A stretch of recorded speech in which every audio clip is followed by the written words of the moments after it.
Hello, today is Tuesday, January 21st, 2025.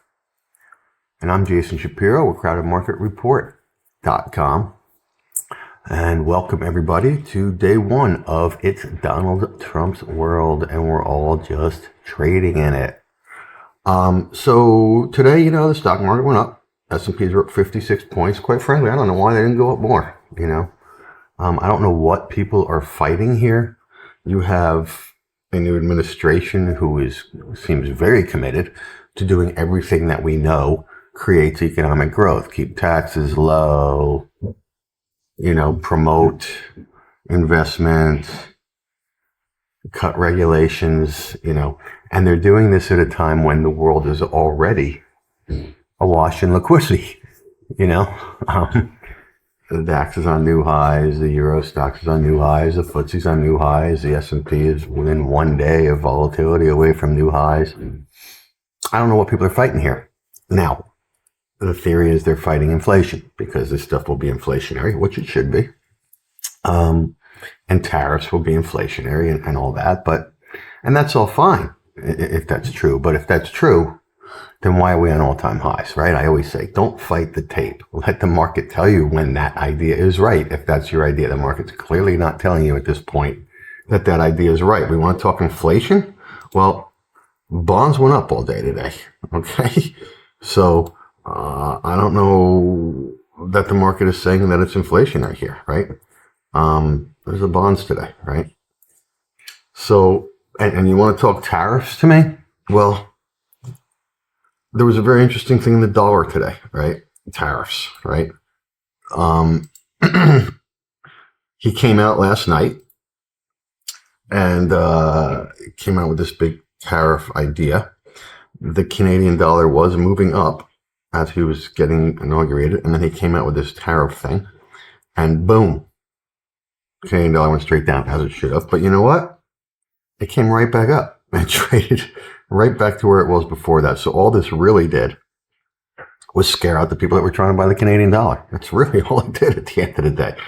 And all these other things, look, the pound, it was the same thing. Tariffs, boom, traded above it by the time we finished today, right? Euro, tariff, boom, traded above where it was before that. So the dollar did not go up on that tariff news. At the end of the day, we call that a news failure to me. I think being short dollar here versus sort of these post-tariff levels is a good risk-reward trade here. Up to you if you want to take it. Know that if you do take it, that there's a chance that you can stop that, just like any trade, right? But, the tariff thing, like I say, didn't affect. The inflation thing, bonds went up. Stocks are very close to new all-time highs. I don't know why you would want to fight this here. I just don't, right? And if you do, there's no reason to be short here, okay? If you're going to be right, there's a long way down. So why be short here? That's my general thought. Back to Trump world, crude oil, took a decent little hit today, as Mr. Trump wants it to. Came out, he said, we are going to drill, baby, drill. He's back on that whole thing. Interesting, I thought, was that natural gas actually went down, even though he is saying he wants everybody to buy U.S. natural gas, and he made some laws where it's now okay for the U.S. to export natural gas and all that. We know that the natural gas position, which was very crowded to the short side a couple months ago, has flipped. Those shorts have gotten out. It's now back to neutral levels, and arguably this is the least short they've been in a very long time. So it's not the trade here. And the tape clearly told us today that that's not the trade here as well. Thought that was interesting. But, look, the liquidity argument again, here's Bitcoin. Like, I just don't know what to say. Bitcoin's back above 106,000. There's clearly no lack of liquidity. And these guys are pushing the gas into this no lack of liquidity. I don't know how you want to be short assets here. I just don't. I get it on a fundamental basis. You could make the argument. You could always make that argument. You could make the argument, though, if you want, the tariffs and the inflation and the this and the that. But let the market agree with you first before you do this. Please, I beg of you. Okay? That's what we want to do here. We're here to make money. We're not here to make a point. Okay? Making a point can be very expensive. We don't want to be making points. We want to be making money. You want to be short stocks because you think all this is great. Let them fail on this Trump stuff. Right now, like I said, it's Donald Trump's world. We're all living in it. Let the market fail on some of these Trump things, right? Let them come out and say we're cutting taxes to zero and let the market fail on that. Let them come out and say we're going to spend $1 gazillion on infrastructure and let the market fail on that, okay? Until then, it's silly to be short, quite frankly, okay? Especially with the amount of bearishness that's out there right now. I mean, the market in the last 2 months hasn't gone anywhere. And once again, investors have gotten underinvested. I keep waiting for them not to do that. So that maybe there could be a real move down, but they keep doing it. You know, we're less than like 1% away from an all-time high here.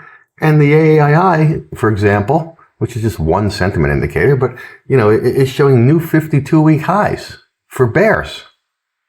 You know, we see a lot of these things that show hedge fund investments and all that have come, their net exposure has come way, way down over the last 2 months. So they keep doing this, and they've been doing it for 2 years. Market comes down for a month, 6 weeks. They all get out, and then it goes right back up in their face, and then they got to chase it higher. And until that stops, I don't see how this is going to stop. Okay. You know, we've got the SMH chart starting to look better now. It's been consolidating for ever, right? It seems like it's been consolidating since the summer, right? Has a chance at the sort of breaking out here at the same time that the S&Ps make new highs, if that all happens together, right? All these things are happening together, and why fight that is what I'm trying to say, okay? So that's kind of what I saw today. Let's keep an eye out for if the market does fail on some good Trump news, so to speak. But until then, I say be very careful if you're trying to short your stock market. Okay?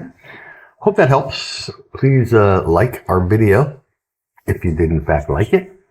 Please check us out on crowdedmarketreport.com. And we will talk again soon. Have a good one.